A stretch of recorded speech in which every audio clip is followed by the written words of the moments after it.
56টি জাতিগোষ্ঠীর প্রায় 150 কোটি মানুষের বৈচিত্র্যময় সংস্কৃতির দেশ চীন। চীনা সভ্যতার যেমন আছে 5000 বছরের ঐতিহ্য, তেমনি আধুনিক জ্ঞান, বিজ্ঞান ও উদ্ভাবনেও সমান সচেষ্ট চীন।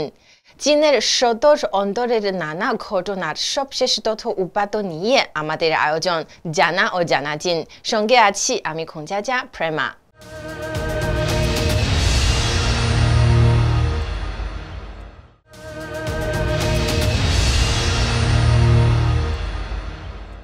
2024 সালে চীনের পিপলস লিবারেশন আর্মির গার্ড অফ অনার আন্তর্জাতিক মঞ্চে ফের নজর কেড়েছে। ভিয়েতনাম, রাশিয়া ও বেলারুশে অনুষ্ঠিত সামরিক কুচকাওয়াজে তাদের শৃঙ্খলাবদ্ধ পদচারণা ও নিখুঁত পরিস্থিতি প্রশংসা কুড়িয়েছে বিশ্বের নানা প্রান্তে। এই অনবদ্য উপস্থাপনার পেছনে রয়েছে দীর্ঘমেয়াদী কঠোর প্রশিক্ষণ এবং দৃঢ় মানসিক শৃঙ্খলা। বিস্তারিত থাকছে আফরিন মিমের প্রতিবেদনে।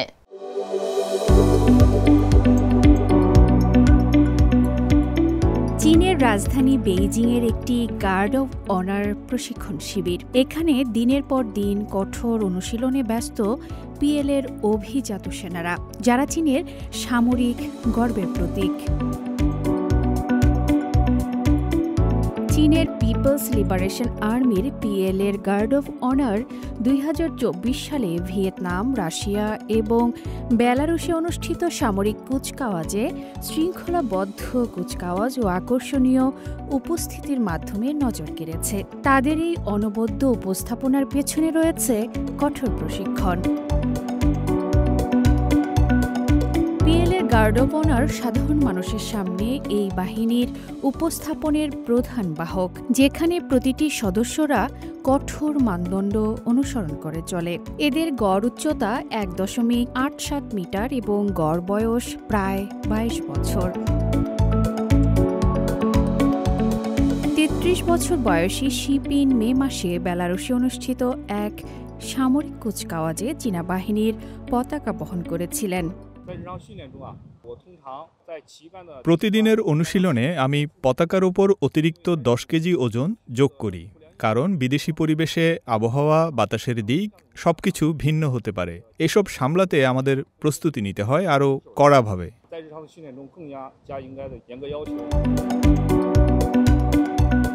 অন্যদিকে অভিজ্ঞ সৈনিক চাং চিয়াং 2024 সালে বেলারুশ ও পাকিস্তানে সামরিক কুচকাওয়াজে অংশ নিয়েছেন।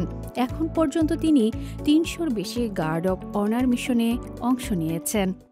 আমাদের ইউনিফর্মের যত্ন নিতে লাগে 2 থেকে 3 ঘন্টা। সেলাই, আয়রন, মেরামত সবই আমরা নিজেরাই করি, কারণ আমরা দেশের প্রতিনিধিত্ব করি। প্রতিটি দিক নিখুঁত হতে হবে। একটি কুচকাওয়াজে তাদের প্রতিটি পদক্ষেপ হতে হয় ঠিক 75 সেন্টিমিটার। তাই হাঁটার সময় হাত, পা, বুক, টুপির কিনারা সহ 8টি অঙ্গের ভারসাম্য বজায় রাখতে হয় নিখুঁতভাবে।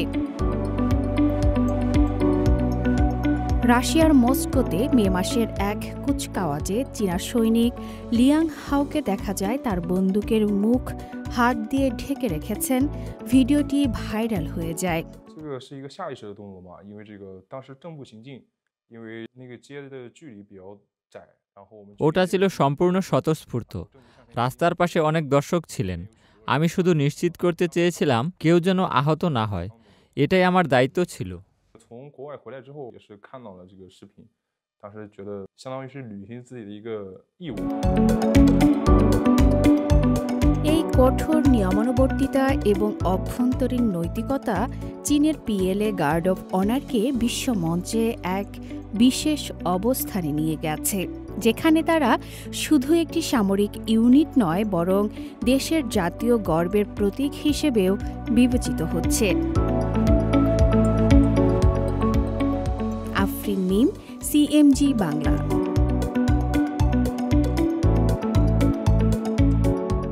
চীনের ছিনলিং পর্বতমালায় গোল্ডেন স্ন্যাপ-নোজড বানরের মতো বিলুপ্তপ্রায় প্রাণীর সংরক্ষণে ব্যবহার হচ্ছে কৃত্রিম বুদ্ধিমত্তা বা AI।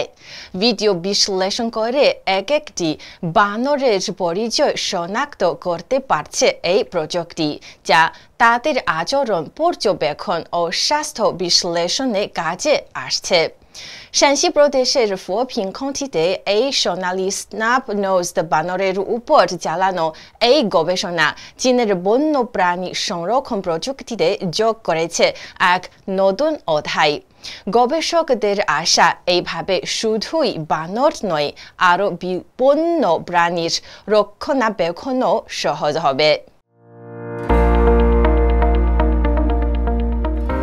চীনের উত্তর পশ্চিমাঞ্চলের শায়ানসি প্রদেশের ফোপিং কাউন্টির ছিনলিং পর্বতমালায় শুরু হয়েছে গোল্ডেন স্ন্যাপ-নোজড বানরের নতুন মৌসুমের তথ্য সংগ্রহ। এসব বানরের নবজাতকদের সংখ্যা গণনা শুরু করার উপযুক্ত সময় হল জুন মাস। নর্থ ওয়েস্ট ইউনিভার্সিটির অধীনে কলেজ অব লাইফ সায়েন্সের গবেষকরা এবার 8টি পরিবারের প্রায় 100টি সোনালি নাকওয়ালা বানরের তথ্য সংগ্রহের একটি নতুন রাউন্ড নিয়ে কাজ করছেন। বিশ্ববিদ্যালয়ের জীববিজ্ঞান অনুষদের অধ্যাপক কুও সোংথাওর নেতৃত্বে 20 বছরের গবেষণার ভিত্তিতে তৈরি হয়েছে এক অভিনব AI ভিত্তিক শনাক্তকরণ প্রযুক্তি, যা বানরের ছবি দেখে তাদের নাম, বংশগত পরিচয় ও দলগত সম্পর্ক নির্ধারণ করতে পারে। এই মেয়ে বানর, যার নাম শিয়াও শিয়াওছিং, AI সিস্টেম শুধু তার নামই নয়, তার জেনেটিক তথ্য, সে কোন গোত্রে আছে, সবই শনাক্ত করতে পারে।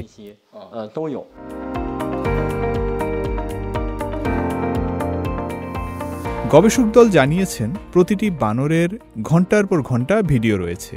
সেখান থেকে সংগ্রহ করা লাখ লাখ ফ্রেমের ছবি দিয়েই প্রশিক্ষণ দেওয়া হয়েছে AI অ্যালগোরিদমকে। আমরা প্রতিটি মৌসুমে বানরগুলোর ওজন বের করি। এসব ডেটা তাদের ভবিষ্যতের পুষ্টির চাহিদা বা তাদের শরীরে আবহাওয়ার প্রভাব সম্পর্কেও তথ্য দেবে।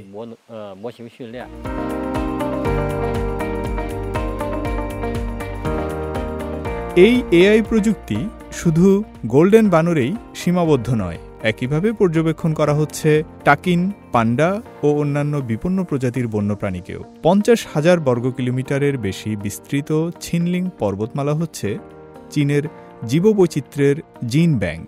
এখানেই বাস করে 4টি জাতীয়ভাবে সুরক্ষিত প্রাণী: জায়ান্ট পান্ডা, গোল্ডেন স্ন্যাপ-নোজড বানর, টাকিন এবং ক্রেস্টেড আইবিস। এদিকে এবছর ছিনলিংয়ে গোল্ডেন স্ন্যাপ-নোজড বানরের সংখ্যা রেকর্ড পরিমাণে পৌঁছেছে। বিশ্বের সবচেয়ে সুন্দর বানর খ্যাত এই প্রজাতিটির বংশবৃদ্ধির সময়কাল মার্চ থেকে মে পর্যন্ত। ছিনলিংয়ের গহীন অরণ্যের মাঝামাঝি অঞ্চলে এদের দেখা পাওয়া যায় সবচেয়ে বেশি। এই তথ্যগুলো আমরা ব্যবহার করব পুষ্টি, পরিবেশ আর সামাজিক কাঠামোর প্রভাব বোঝার কাজে।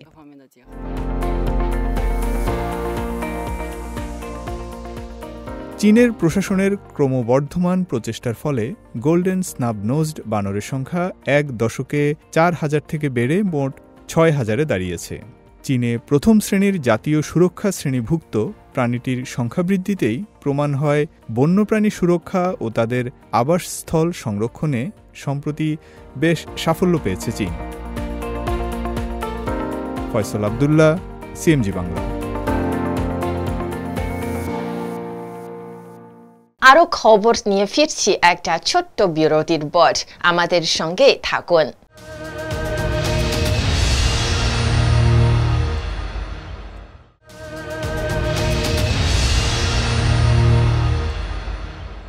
দর্শক, বিরতির পর আবারও স্বাগত জানা ও জানা চীনে। চীনের গবেষকরা সম্প্রতি এমন এক উপাদান আবিষ্কার করেছেন যা সৌরকোষ তৈরিতে আনতে পারে বৈপ্লবিক পরিবর্তন। অ্যাপ্লাইড কেমিস্ট্রির গবেষকরা সম্প্রতি এক নতুন ধরনের সেমিকন্ডাক্টর খোরানাট বস্তু কণা আবিষ্কার করেছেন যা নিজেকে গুছিয়ে নিতে পারে।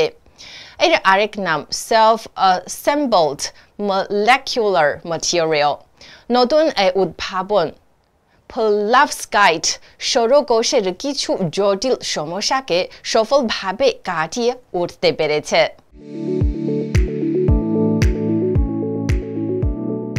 চাইনিজ একাডেমি অব সায়েন্সেসের ছাংছুন ইনস্টিটিউট অব অ্যাপ্লাইড কেমিস্ট্রির গবেষকরা সম্প্রতি একটি নতুন ধরনের বস্তুকণা আবিষ্কার করেছেন, যা অনেকটা নিজেই নিজেকে গুছিয়ে নিতে পারে। এজন্য একে বলা হচ্ছে সেলফ অ্যাসেম্বলড মলিকিউলার ম্যাটেরিয়াল। নতুন এ কণার উদ্ভাবন প্রচলিত পেরোভস্কাইট সৌরকোষের কিছু জটিল সমস্যাকে সফলভাবে কাটিয়ে উঠতে পেরেছে।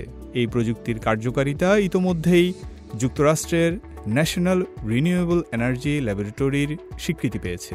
2025 সালের 27 জুন সায়েন্স জার্নালে প্রকাশিত হয় এর বিস্তারিত। চীনের তৈরি এই নতুন প্রযুক্তি পেরোভস্কাইট সৌরকোষে দীর্ঘদিন ধরে থাকা দুটি বড় সমস্যার সমাধান করেছে। একদিকে এর কর্মক্ষমতা কম ছিল, অন্যদিকে বড় পরিসরে হোল ট্রান্সপোর্ট লেয়ার সমানভাবে তৈরি করা ছিল কঠিন একটি কাজ। নতুন উপাদানটি এই দুটি সমস্যাই কাটিয়ে উঠেছে। উচ্চমানের ও কম খরচের এই উপাদানটি ব্যবহারের ফলে উৎপাদন খরচ অনেক কমে যাবে। শিল্প পর্যায়ে এটি চালু হলে গ্রাহকেরা তুলনামূলকভাবে সাশ্রয়ী ও কার্যকর সৌরকোষ পাবেন।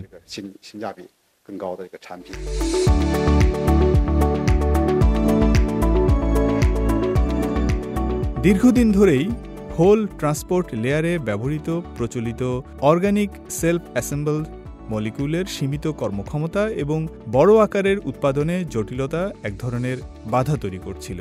এই চ্যালেঞ্জ কাটাতে বিজ্ঞানী ছিন ছুয়ানচিয়াং, ওয়াং লিশিয়াং এবং অন্যান্য গবেষকরা 3 বছর গবেষণা করে একটি ডাবল রেডিক্যাল সেলফ অ্যাসেম্বলড কণা তৈরি করেন এবং সেটিকে পেরোভস্কাইট সৌরযন্ত্রে স্থাপন করেন। পরীক্ষায় দেখা যায় নতুন উপাদানটি প্রচলিত উপাদানের তুলনায় অন্য পরিবাহী মাধ্যমের চেয়ে দ্বিগুণেরও বেশি কার্যকর। পাশাপাশি সিমুলেশনে দেখা গেছে এটি দিয়ে তৈরি ডিভাইস কয়েক হাজার ঘন্টা টানা চললেও কার্যক্ষমতার কোনো ক্ষতি হয় না। গবেষক ছিন জানান, তাদের পরবর্তী লক্ষ্য হল এই নতুন উপাদানটির শিল্প পর্যায়ে প্রয়োগ করা। ফয়সাল আব্দুল্লাহ, সিএমজি বাংলা।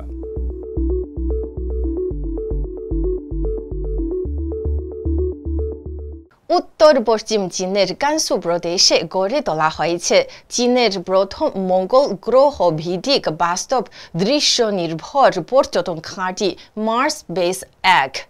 700টি বর্গ কিলোমিটার জুড়ে থাকা এই ঘাঁটি যেন গোবি মরুভূমিতে এক টুকরো মঙ্গল। দর্শনার্থীরা বলছেন, ভিডিওতে যা দেখেছিলেন তা বাস্তবে এসে যেন বহু দূরের মহাকাশ ছুঁয়ে ফেলেছে। বইয়ের পাতা বা ডিসপ্লেতে নয়, এখানে মঙ্গলে থাকার স্বাদ মিলছে বাস্তবে। আফরিন মিমের আরেকটি প্রতিবেদন।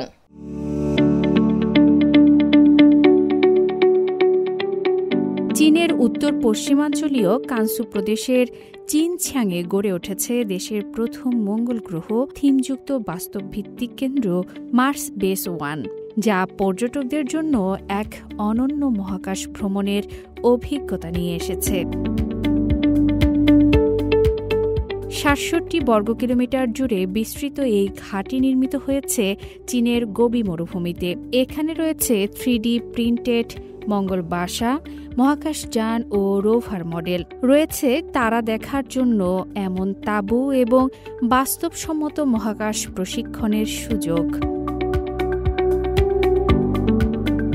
একজন পর্যটক চাং চংসু বলেন, আমি আগে একটি ভিডিওতেই লাল বালুর দৃশ্য দেখেছিলাম। আজ এখানে এসে 3D প্রিন্টেড নেস্ট আর রোভার দেখে মনে হচ্ছে সত্যি যেন মহাকাশে চলে এসেছি। এখানে পর্যটকদের জন্য রয়েছে 30টিরও বেশি ইমার্সিভ প্রজেক্ট, যেখানে তারা দেখতে পারেন রকেট উৎক্ষেপণ, পাশাপাশি অনুশীলন করতে পারেন ম্যানুয়াল ডকিং এবং কিভাবে জল চাষে উদ্ভিদ জন্মায় তাও পর্যবেক্ষণ করতে পারেন।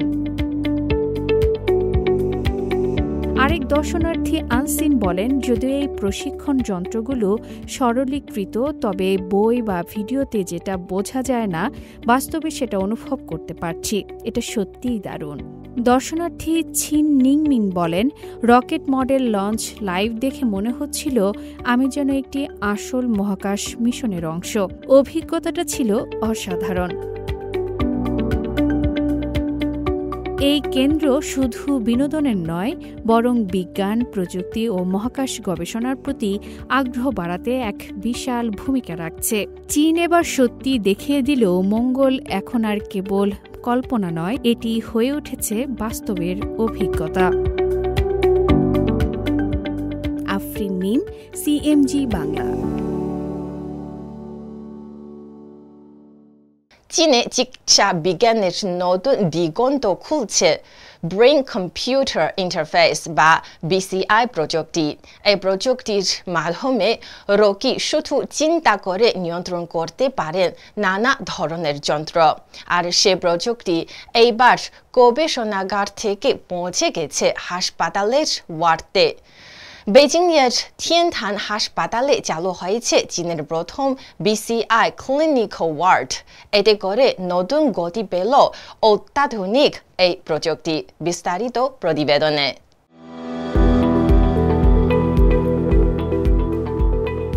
বেইজিংয়ে ক্যাপিটাল মেডিকেল ইউনিভার্সিটির অধীনে থাকা টিয়ানথান হাসপাতালে চালু হয়েছে চীনের প্রথম brain computer interface word.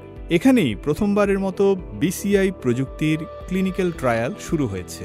Brain computer interface বা বিসিআই এমন এক প্রযুক্তি যা মানব মস্তিষ্কের বিদ্যুৎ তরঙ্গ শনাক্ত করে সেটাকে ডিজিটাল সংকেতে রূপান্তর করে।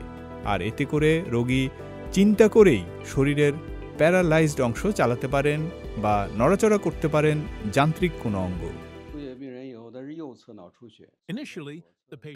প্রথমে রোগীর পেশিশক্তি ছিল তৃতীয় গ্রেডের, যা খুব দুর্বল, কিন্তু বিসিআই প্রশিক্ষণ শুরুর পর থেকে এখন সে নির্দিষ্ট পেশিগুলো সচেতনভাবে নিয়ন্ত্রণ করতে পারছে। এটাই বিসিআই এর বাস্তব ফল। That's the brain computer interface doing its job.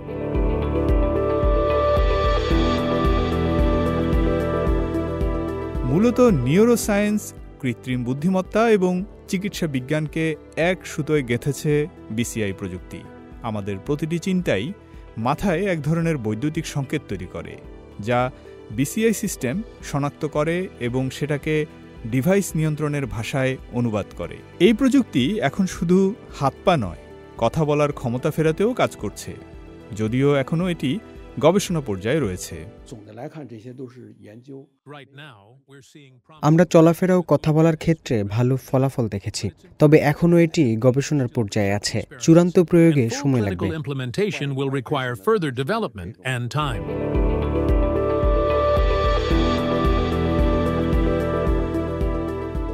BCI প্রযুক্তি শুধু হাসপাতালেই সীমিত নয়, এর পেছনে কাজ করছে মেডিকেল ডিভাইস নির্মাতারাও।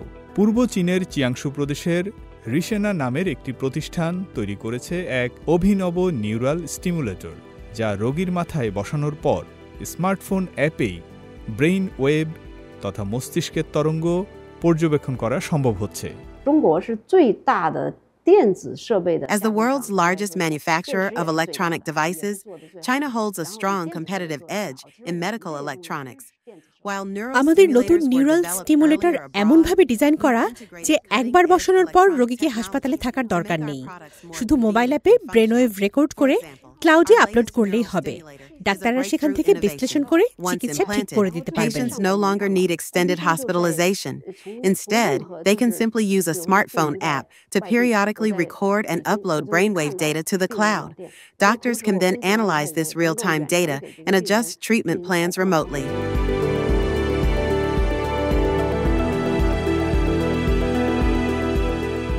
বিশেষজ্ঞরা বলছেন, স্বাস্থ্য খাত, প্রযুক্তি শিল্প এবং সরকারি নীতি নির্ধারকদের সমন্বিত প্রচেষ্টায় এই বিসিআই প্রযুক্তি আগামী দিনে হয়ে উঠবে যাবতীয় চিকিৎসার একটি গুরুত্বপূর্ণ অংশ।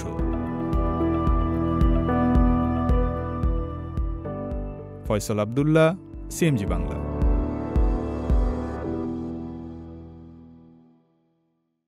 দর্শক, এই ছিল আমাদের এইবারের আয়োজনে। টেলিভিশনের পাশাপাশি সামাজিক যোগাযোগ মাধ্যমে অনুষ্ঠানটি দেখতে ভিজিট করুন facebook.com/cmg বাংলা এবং ইউটিউব চ্যানেল CMG বাংলায়।